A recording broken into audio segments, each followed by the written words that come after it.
Iti weather update, nasa repatpatan iti tropical storm Pelo iti kadayo nga 3,000 kilometro daya iti extreme northern Luzon at ikapigsa ti angina ket 75 kilometro kada oras ken pasari pumigsa agingga iti 50 kilometro kada oras.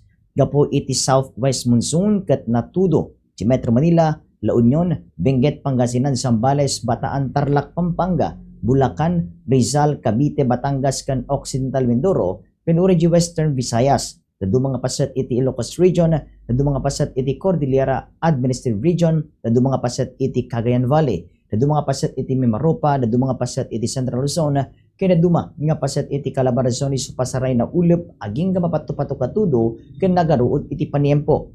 Kabayatan na pasaray na kuyem aging nga mapatupatu katudo ken nagaruod iti paniempo iti duma nga paset iti Pagiliana gapo iti localized thunderstorm.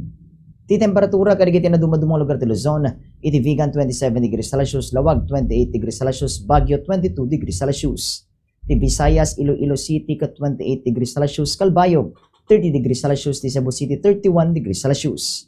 Ti Mindanao, Zamboanga City ket 29 degrees Celsius, Davao City ken iti General Santos 28 degrees Celsius. Simingising ti init itatay bigat alas 5:41 lumnat into madamdama alas 6:22. Katita niti weather update para iti Bombo News and Views. Siak ni Bombo Mark Joshua Kabasan and this is Bombo Radio Philippines, the #1 radio network in the country, your trusted source of news and information. Basta Radio, Bombo!